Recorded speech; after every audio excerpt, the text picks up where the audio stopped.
So on this episode of Soundproofist, I want to talk about vibration. Yes, I've talked about vibration before, and you've asked me a lot of questions about it. And the big mystery with vibration is, how do you measure it, and how do you know what's acceptable and not acceptable? I mean, I don't think any kind of vibration nuisance is really acceptable, but are there standards for what is considered to be too much vibration, which might open up the opportunity to pursue it with your local police department or your landlord, right? What I did was I looked to see if there were laws on the books for acceptable limits of vibration and how do you measure them.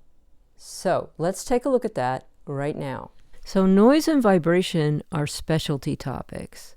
If you have a serious structural problem that needs to be fixed, and it's going to be expensive, you should talk to a qualified expert with precise equipment and skills.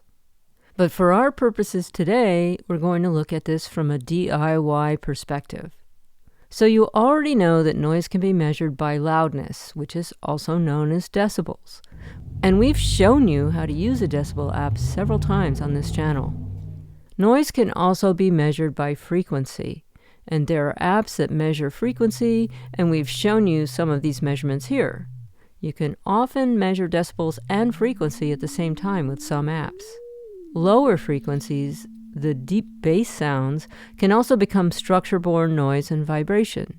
So a really low frequency, like under 125 hertz, can make a booming sound that goes through the walls or floors. And frequencies below 20 hertz are called infrasound. Humans perceive frequencies in this range as vibration, not sound. Vibration can also be measured by velocity, or millimeters per second. This basically means how fast something is moving. Some mobile apps measure this in meters per second instead of millimeters per second. There's an additional measurement called G, and the G basically stands for gravity. The G measurement is also known as acceleration. That's basically the force or the power behind a movement, like the force of a punch. A measurement of 1G is stationary. It's defined as the sustained gravity of an object sitting stationary on the Earth, which is about 9.8 meters per second squared. According to a Google search, a car crash at 30 miles an hour is about 30 Gs if you're wearing a seatbelt, and it can go up to about 150 Gs if you're not wearing a seatbelt. I've been looking for guidelines on what's considered to be unacceptable or harmful amounts of vibration if you measure by velocity. I'm not an expert in this field, and so far the readings on these apps don't tell me enough. My goal was to use an app to make some measurements and then compare them to some kind of a national standard that tells me if my readings on the app exceed the maximum guidelines or regulations. In the United States, it turns out there isn't a national standard or regulation for maximum vibration limits when it comes to human comfort. There are some standards in Europe, such as DIN 4150-2 in Germany. However, it costs money to get a copy of this document and to see what's in it, so I haven't read it yet. Another international guideline is ISO 2631-2, which sets guidelines for human exposure to vibration, such as trains, elevators, or HVAC. In the UK, there's BS 6472, which uses the guidelines of ISO 2631 to set acceptable levels of vibration in homes and offices. And in Australia, there's AS 2670.2-1990. It's called Evaluation of Human Exposure to Whole Body Vibration, and it will cost you $60 to get a copy of these guidelines. Here's an example I found online of suggested maximum limits. 0.3 millimeters per second for continuous vibration, and at night, for example, 0.14 millimeters per second. These numbers seem like they actually fall into an imperceptible range, so maybe I'm misinterpreting them. But to get a better picture of vibration nuisance, You really need a combination of measurements, such as frequency plus decibels plus velocity if you're trying to solve a structural vibration problem. In addition, there's a time element in vibration nuisance. It's not just the intensity of the vibration or the speed, but also what time of day or night and the duration, like how long it lasts or if it's continuous. Smartphone apps on their own aren't considered reliable for measuring velocity. The type of instruments that measure velocity can get pretty expensive. For example, tools from Xtex or Brüel and Kjær can run you hundreds or thousands of dollars. I tried a couple of quick tests with 2 vibration apps. One is called Vibrometer, and the other one is called Sonic Tools SVM. When I used the Vibrometer app, it measured in meters per second and not millimeters per second. You need to multiply meters per second by 1,000 to see the millimeters in seconds. According to this app, 0.0167 to 0.13734 meters per second is considered weak, and then up to 0.9025 is considered light to moderate. Over 0.9025 is considered strong. So let's run this app next to a coffee grinder, and then I'm going to pound my fist on the table and we can look at the results.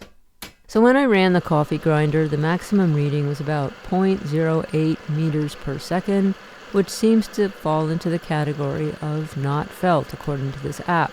And when I pounded my fist on the table, it looks like the maximum reading was about 0.71 meters per second, which according to this app is defined as light to moderate. Conversely, when I tested this same coffee grinder with the decibel meter app, it was about 85 decibels, with a wide range of peak frequencies from about 199 Hz to over 1,500 Hz and even up to 2,800 Hz.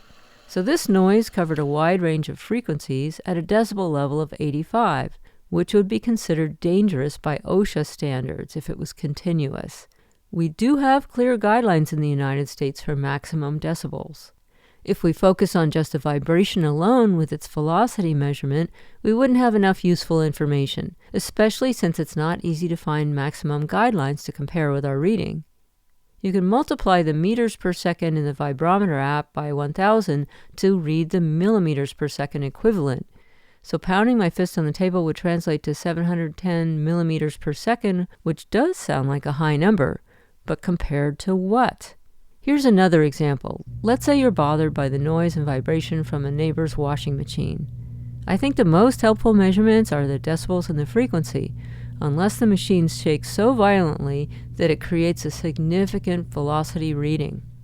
Now here's another app. It's called Sonic Tools SVM.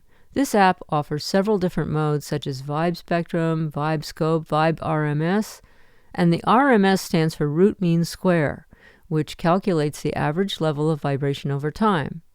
Then also MF Scope, MF RMS, and an oscillator. The developer of this app has some documentation on GitHub, but so far it doesn't seem geared towards beginners and it's not comprehensive enough for me. I chose the Vibe Scope, and on the y-axis it shows the G measurement. Once again, I ran the coffee grinder, which barely registered on the graph, and then I pounded my fist on the table, which still shows a pretty low reading of less than 2 Gs of force. So some of you who watch this channel probably have more expertise in acoustical measurements than I do. But for our purposes, unless you use more precise equipment, and if you have access to documentation for those professional standards of vibration measurements, I still think the easiest measurements to understand are decibels and frequency.